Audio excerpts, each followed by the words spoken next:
जी हाँ, स्वागत है आप सभी लोगों का आपकी इस चैनल जीके एग्जाम्स में। आज का जो हमारा वीडियो रहने वाला है वो रहने वाला है टेंसेस। क्लियरली हम टेंसेस पे बात करेंगे। हमारा जो मिशन है वो है जेके बैंक न्यू रिक्रूटमेंट 2020 का लेक्चर नंबर 4 रहने वाला है ये वाला वीडियो, क्योंकि लेक्चर नंबर 3 में हमने remaining part of subject verb agreement पूरी तरीके से डिस्कस किया। ये हमारा लेक्चर नंबर 4 रहने वाला है। तो यहाँ पर हम टेंसेस को पूरी तरीके से डिस्कस करने जा रहे हैं। आज के बाद आपसे गारंटी लेता हूँ कि मैं आपको 3 वीडियोस रोज मिलेंगे। एक आपको कांट पोर्शन से मिलेगा, एक वीडियो आपको मतलब रीजनिंग से मिलेगा और एक वीडियो आपका कंटिन्यूअसली इंग्लिश वाले पोर्शन से मिलेगा। तो जल्दी से जल्दी हम चाहेंगे कि हमारा जो पूरा सिलेबस है वो 9 to 10 वीक्स के अंदर कंप्लीट हो जाए पूरी तरीके से विथ एफिशिएंसी के साथ। पूरी तरीके से ये हमारा सिलेबस खत्म हो जाए। इससे पहले मैं आप सभी लोगों को बताना चाहता हूँ, अगर आप पहली बार वीडियो देख रहे हो इस चैनल पे या आप वीडियो देख रहे हो और आपने सब्सक्राइब नहीं किया तो प्लीज जाके चैनल को सब्सक्राइब कीजिए और हमारे सपोर्ट के लिए चैनल की मेंबरशिप को जरूर ज्वाइन कर लेना है।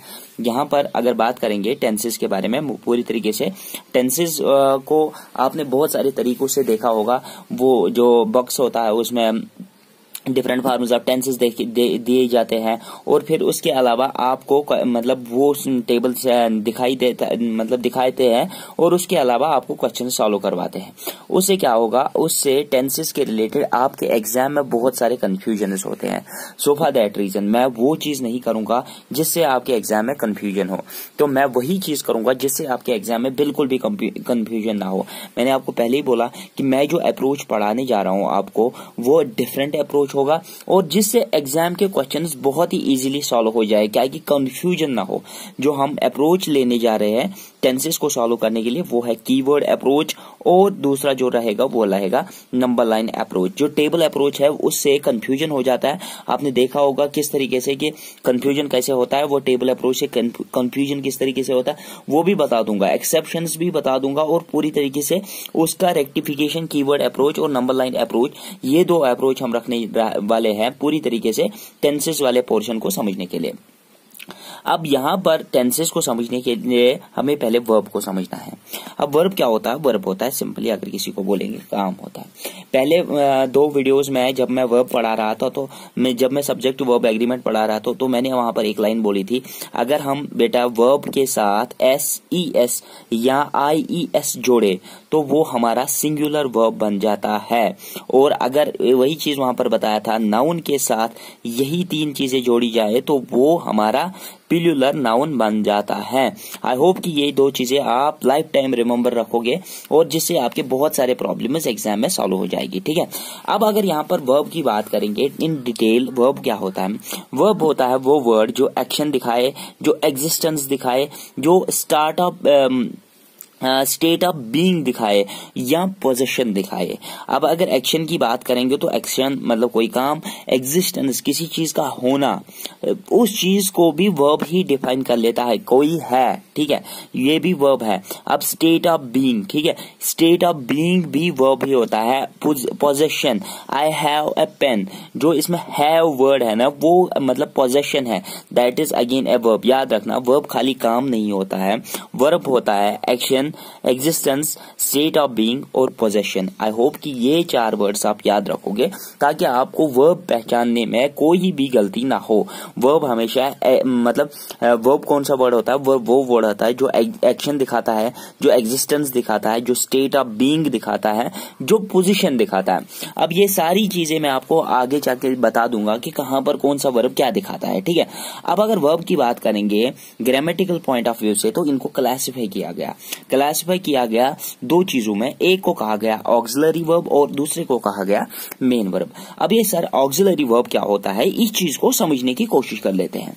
आप मेरे साथ अभी तक वीडियो को देख रहे हैं, आपको जरूर मजा आ रहा होगा, पूरी तरीके से आप अंडरस्टैंड कर रहे होंगे और मुझे पूरा आपका अटेंशन चाहिए ताकि ये चीजें आज आपके दिमाग में अगर बैठ गई तो आई गारंटी यू कि आपको ये चीजें कभी दोबारा पढ़ने की जरूरत नहीं है, क्योंकि ये चीजें थोड़ी सी टिपिकल रहती है।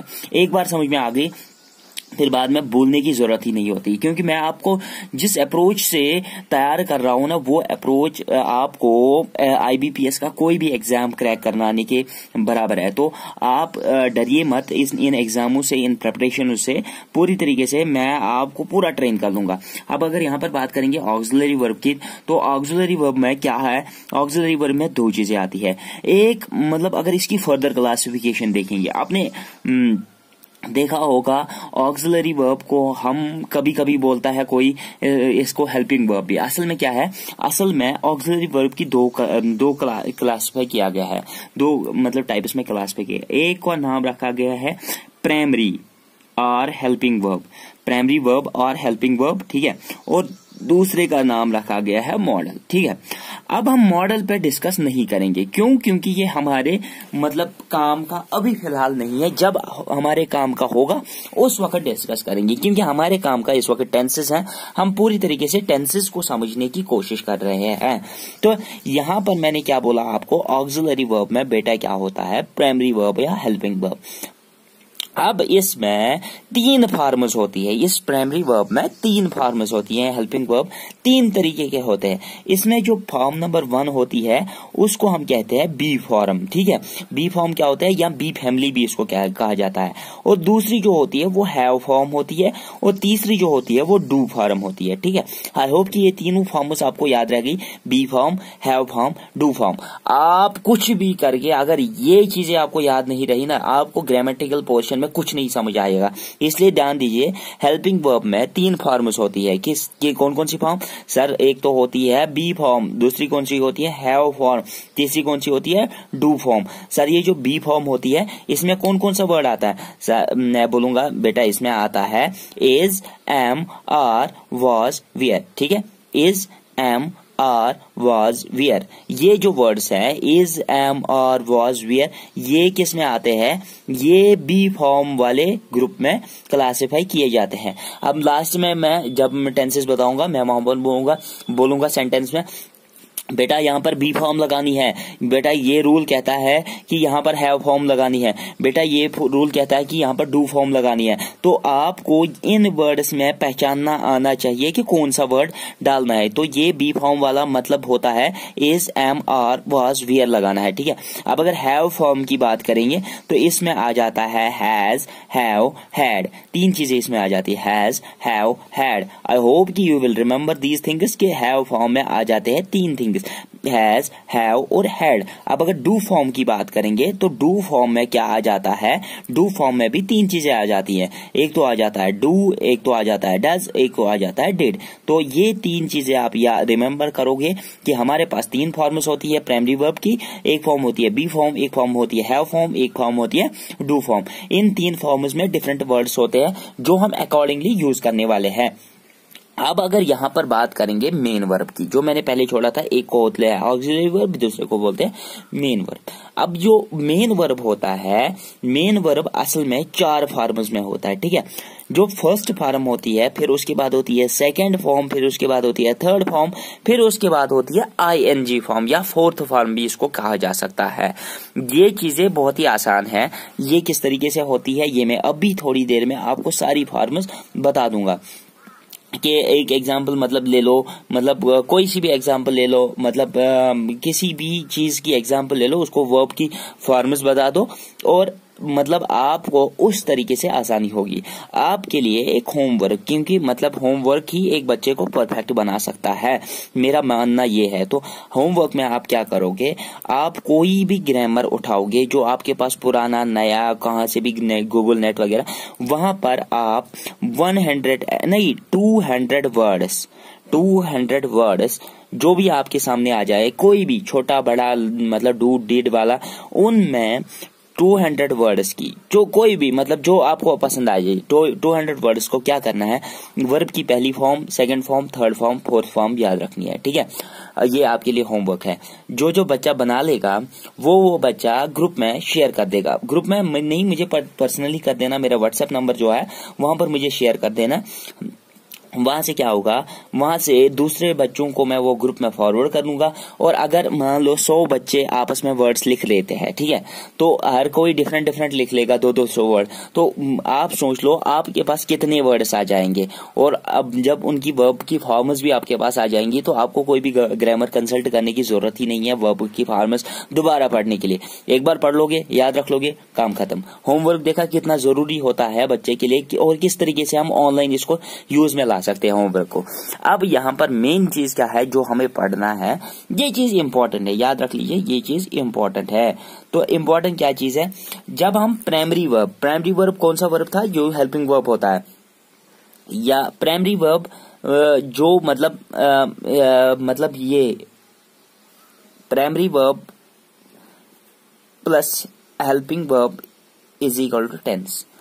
अब ये किस तरीके से है, प्राइमरी वर्ब या हेल्पिंग वर्ब इज प्लस ये, अब यहाँ पर प्राइमरी वर्ब नहीं होना चाहिए, यहाँ पर होना चाहिए मेन वर्ब, ठीक है, सॉरी मेरी से गलती हुई है, main verb plus helping verb is equal to tense, ठीक है, main verb plus helping verb is equal to tense.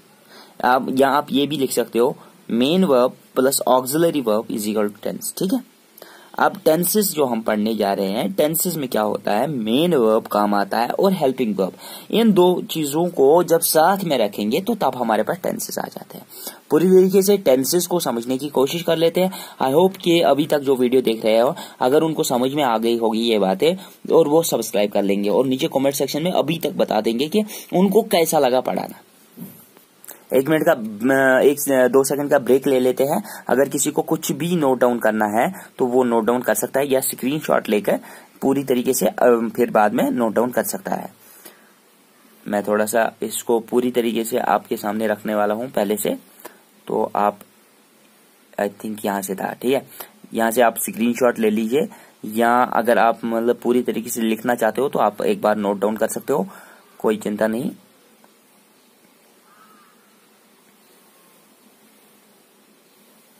यहाँ से इस वाले का सेकंड वाले पोर्शन का स्क्रीनशॉट ले लीजिए, बाद में नोट डाउन कर लेना, ठीक है।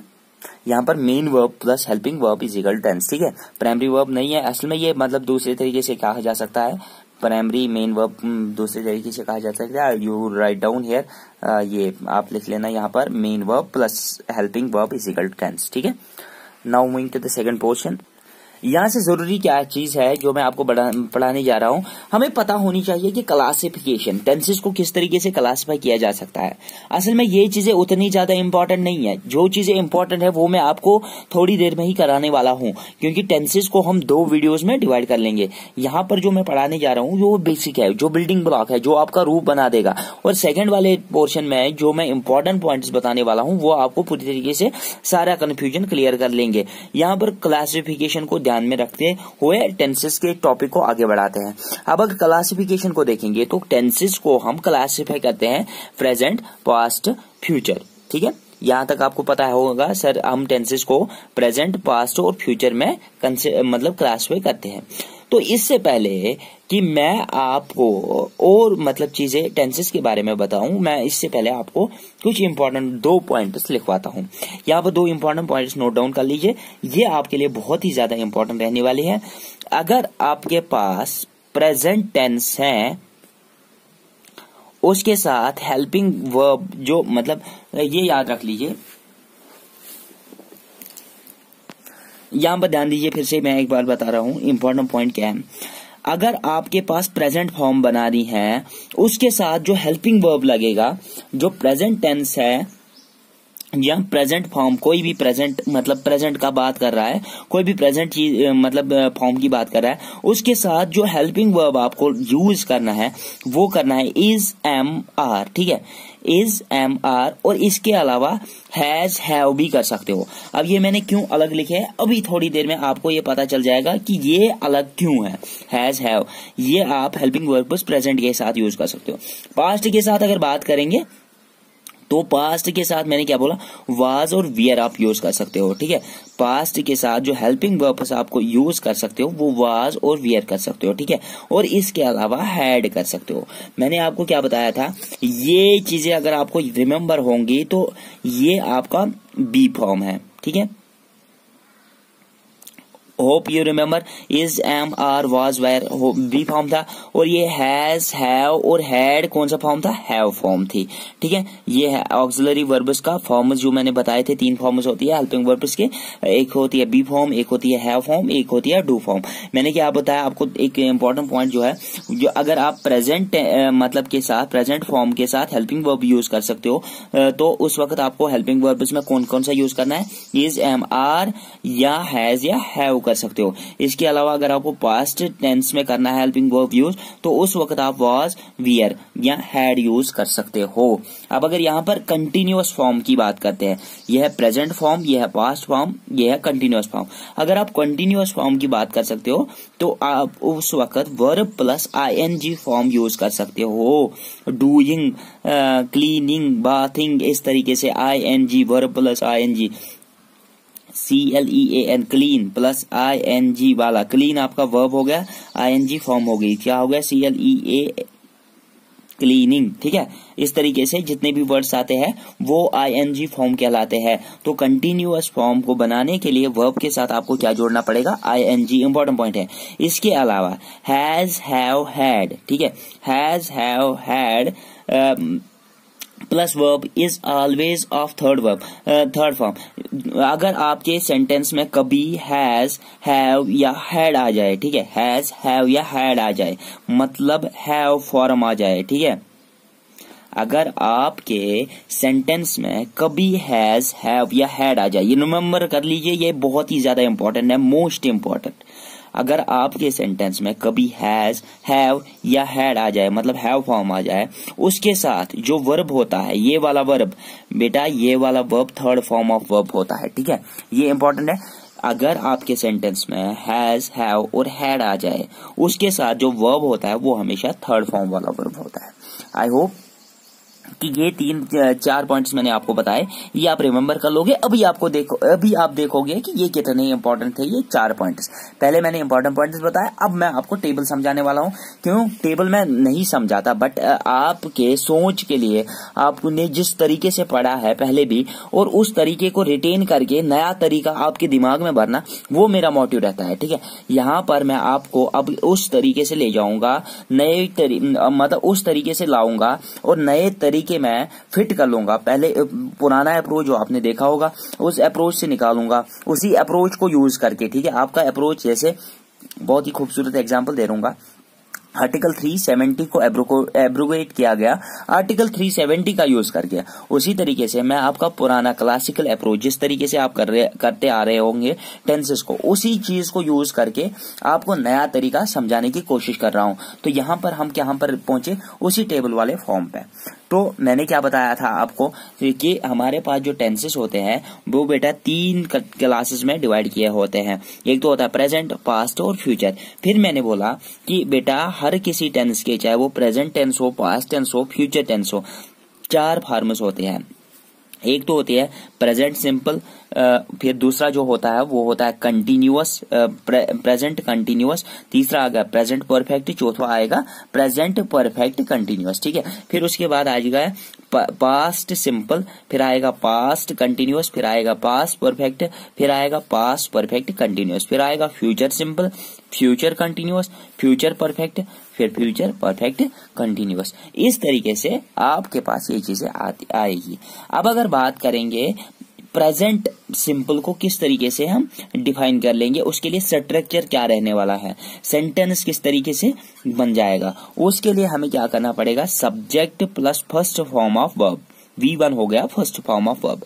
आपको आपने जो वर्ब की फॉर्म्स अभी तक मैंने जो पहले अभी थोड़ी देर बोला था कि वर्ब की फॉर्म्स आप याद कर लेना, देखो वो कितनी जरूरी है। अब यहाँ पर फर्स्ट फॉर्म ऑफ वर्ब आपको यूज कर लेना है। ठीक है, फर्स्ट फॉर्म ऑफ वर्ब आपको सब्जेक्ट के साथ यूज करनी है, सिंपली छोड़ देना है सेंटेंस को, वो आपका प्रेजेंट सिंपल कहलाएगा। अब आपको इसी चीज में क्या करना है, अब आपको प्रेजेंट कंटिन्यूअस वाला सेंटेंस बनाना है। ठीक है, अभी आपने प्रेजेंट सिंपल वाला subject plus first form of verb बना दिया, अब आपको प्रेजेंट कंटिन्यूअस वाला प्रेजेंट कंटिन्यूअस वाला सेंटेंस बनाना है। उसके लिए स्ट्रक्चर क्या रहने वाला है, उसके लिए subject plus is am are plus ये VING मतलब वर्ब की ING फॉर्म आपको यूज करनी है।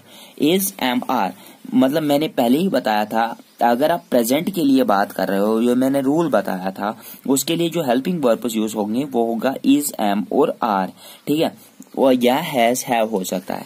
तो वो कब होगा, ये चीजें कब होंगे, ये चीजें कब, बी फॉर्म कब होगी, हैव फॉर्म कब होगी, वो अभी बता दूंगा।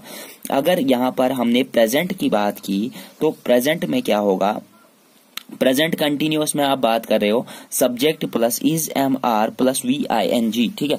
आपको subject plus be form of verb plus ING form of verb use कर लेना है, ठीक है। ऑक्सिलरी वर्ब्स में आपको बी फॉर्म यूज करनी है और फिर उसके बाद ING फॉर्म यूज कर लेनी है। उस तरीके से आपका प्रेजेंट सिंपल, प्रेजेंट कंटिन्यूअस बन जाएगा। अब अगर प्रेजेंट परफेक्ट की बात करेंगे तो प्रेजेंट परफेक्ट में आपको क्या करना है, आपको subject plus has, have use करना है। सब्जेक्ट प्लस, क्योंकि हम प्रेजेंट की बात कर रहे हैं तो हैज, हैव ही यूज कर सकते हैं। अगर हम पास्ट की बात कर लेते तो हैड यूज कर लेना था। तो ये चीजें आपको मतलब ये चीजें आपको परफेक्ट फॉर्म बना लेती है, ठीक है। ये चीजें आपकी परफेक्ट फॉर्म बना लेती है, ठीक है। ये वाला पोर्शन जो मैंने बताया था ये आपका परफेक्ट, ठीक है, परफेक्ट फॉर्म के में यूज आ जाएगी, चाहे वो मतलब ये प्रेजेंट वाले में और ये पास्ट में। परफेक्ट तो बनाएगी मगर ये वाला होगा पास्ट वाला परफेक्ट, ठीक है, ये वाला होगा पास्ट वाला परफेक्ट, पास्ट वाला परफेक्ट, और ये दो होंगे प्रेजेंट वाले परफेक्ट। समझ में आ गया कि ये फॉर्म्स कहां पर, और ये जो है वो आपको कंटिन्यूअस फॉर्म में आ जाएंगी यूज, ठीक है। ये चीजें जो हैं ये आपको कंटिन्यूअस फॉर्म बनाएंगे। कौन सा, ये आपको कंटिन्यूअस फॉर्म बताएंगे, ठीक है। अब ये अगर इज, एम, आर यूज हो रहा है तो प्रेजेंट कंटिन्यूअस बनाएंगे, अगर वाज, वेयर यूज होता है तो पास्ट कंटिन्यूअस, ठीक है। आई होप कि आपको ये चीजें अब जहन में आ रही होंगी। अब अगर यहाँ पर बात करेंगे परफेक्ट की तो यहाँ पर हमारे पास क्या था, हमारे पास था प्रेजेंट परफेक्ट। प्रेजेंट परफेक्ट की हमने बात की तो उसके लिए हमें क्या यूज होता है, subject plus has, have plus third form of verb. ये आपको याद रखना है किसके साथ कौन सी फॉर्म यूज होती है। हैज, हैव हमारा कौन सा बनाता है, परफेक्ट बनाता है।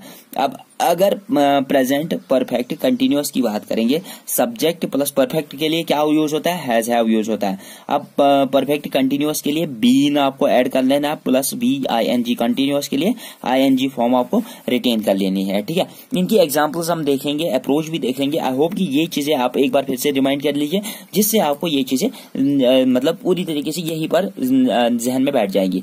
अगर प्रेजेंट सिंपल वाला सेंटेंस बनाना है उसके साथ subject plus first form of verb use कर लेना है। अब आपको अगर प्रेजेंट कंटिन्यूअस यूज वाला सेंटेंस बनाना है उसके लिए subject plus is, am, are, be form of verb plus verb की ING, ये आपका मेन वर्ब हो गया और ये आपका ऑक्सिलरी वर्ब हो गया, ठीक है। अब अगर यहाँ पर बात करेंगे प्रेजेंट परफेक्ट की, उसके लिए आपको सब्जेक्ट प्लस हैज, हैव वाली फॉर्म यूज कर लेनी है, हैज, हैव, हैड वाला नहीं, और यहाँ पर आपको third form of verb use कर लेनी है।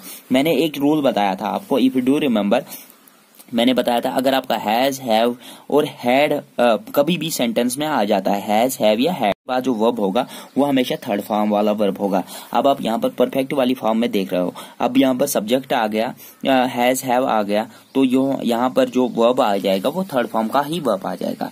अब अगर यहाँ पर बात करेंगे परफेक्ट कंटिन्यूअस की, परफेक्ट कंटिन्यूअस में क्या आ जाता है, सब्जेक्ट प्लस हैज, हैव आ जाता है प्लस बीन आ जाता है प्लस VING आ जाता है। क्योंकि ये कंटिन्यूअस फॉर्म बनाता है इसलिए V3 नहीं आएगा, थर्ड फॉर्म नहीं आएगा, कंटिन्यूअस फॉर्म का वर्ब आ जाएगा। अब अगर यहाँ पर बात करेंगे, अब यहाँ पर चलते हैं पास्ट सिंपल पे। पास्ट सिंपल की बात करेंगे, subject plus second form of verb use करने था, ठीक है। अब मतलब सेकंड फॉर्म ऑफ वर्ब आपने यूज किया, उसके बाद आपको क्या करना है, पास्ट कंटिन्यूअस वाला बनाना है।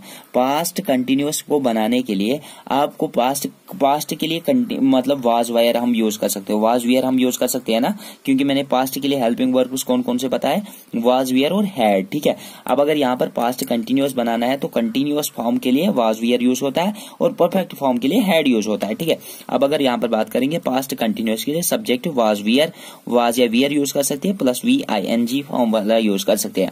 अब अगर परफेक्ट की बात करेंगे, पास्ट परफेक्ट की बात करेंगे, तो उसके लिए हमें सब्जेक्ट यूज कर लेना है प्लस हैड वाला फॉर्म यूज कर लेना है, क्योंकि परफेक्ट के लिए हमारे पास पास्ट में एक ही वर्ड है, वो है हैड, तो हैड आ जाएगा। और मैंने पहले ही बोला था रूल नंबर 4 में हैज, हैव, हैड के साथ जो वर्ब होगा वो थर्ड फॉर्म ऑफ वर्ब होगा, तो उसके बाद हमें थर्ड फॉर्म वाला वर्ब यूज कर लेना है। उस तरीके से हमारा पास्ट परफेक्ट बन जाएगा। अब पास्ट परफेक्ट कंटिन्यूअस की बात करेंगे, सब्जेक्ट प्लस हैड वाली बात कर लेनी है, क्योंकि मतलब ये हमारा परफेक्ट वाला बन जाता है, क्योंकि परफेक्ट वाली फॉर्म को रिटेन कर लेना। सब्जेक्ट प्लस परफेक्ट वाला form plus been plus VING, ठीक है, समझ में आ गया यहाँ तक। अब अगर फ्यूचर की बात करेंगे, सर फ्यूचर सिंपल की बात करेंगे, सब्जेक्ट प्लस विल शैल, ठीक है, सब्जेक्ट प्लस विल शैल।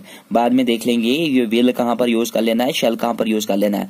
अब अगर मॉडर्न इंग्लिश में देखोगे, इसका यूज पूरी तरीके से, शैल का यूज मतलब पूरी तरीके से खत्म हो चुका है, बट हम यूज देख लेंगे कि विल का यूज कहां पर होता है, शैल का यूज कहां पर होता है, शुड का यूज कहां पर होता है, ये हम आइंदा आने वाले लेक्चर्स में देख लेंगे।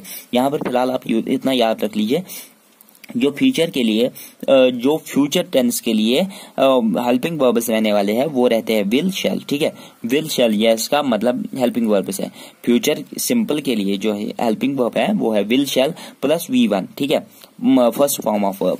अब अगर बात करेंगे फ्यूचर कंटिन्यूअस के लिए, subject plus will shall plus be plus ING VING, मतलब ING वाली फॉर्म हमें यूज करने हैं। बी फॉर्म, बी में क्या करना है, बी होती है हमारे इज MR, बी फॉर्म वाला, बी फॉर्म इज MR वाला हमें यूज कर लेना है। अब अगर यहाँ पर फ्यूचर परफेक्ट की बात करेंगे, subject plus will shall plus have plus third form of verb, ठीक है, समझ में आ गया, will shall plus have plus third form of verb. अब अगर यहाँ पर बात करेंगे फ्यूचर परफेक्ट कंटिन्यूअस की, उसके लिए हमें subject plus will shall plus have plus been plus ING form of verb use कर लेनी है। आई होप कि आपको ये सारी चीजें अभी तक जो टेबल में मैंने बताई ये पूरी तरीके से एक्सप्लेन हो गई होगी, और नेक्स्ट लेक्चर जो हमारा रहने वाला है उसमें हम डिस्कस कर लेंगे पूरी तरीके से इनकी एग्जाम्पल्स, और जो मैंने आपको अप्रोच बताया था, हमारा जो अप्रोच रहने वाला है वो अप्रोच है, एक तो है कीवर्ड अप्रोच और नंबर लाइन अप्रोच। ये टेबल वाला अप्रोच आगे चल के काम नहीं आने वाला है, क्योंकि इससे कंफ्यूजन हो जाता है। आपने देखा होगा मैं पढ़ा रहा था तब भी आपको कंफ्यूजन हो रहा होगा, और जब आप एग्जाम में बैठोगे किताबें बंद करके तब तो आपको ज्यादा कंफ्यूजन हो जाएगा, ऑब्वियस बात है। तो मैं क्या करूंगा, मैं आपको कीवर्ड अप्रोच और नंबर लाइन अप्रोच से टेंसेस पढ़ाने की कोशिश करूंगा नेक्स्ट लेक्चर में। 2 लेक्चर्स में पूरी तरीके से टेंसेस खत्म हो जाएंगे। तब तक आपको क्या करना है, चैनल को सब्सक्राइब कर लेना, वीडियो को एक लाइक जरूर दे देना, और कमेंट में जरूर बताओ कि आपको हमारा पढ़ाना कैसा लग रहा है और कहां पर गलती है, कहां पर सुधारने की जरूरत है, किस तरीके से हमें एनहेंस करना पड़ेगा वो बता दो। बाकी आपको कांट पोर्शन में भी लेक्चर्स मिलेंगे अब मतलब कल से, और रीजनिंग पोर्शन में भी लेक्चर्स मिलेंगे। Thanks for watching this video. I hope you may subscribe this channel. Thank you very much.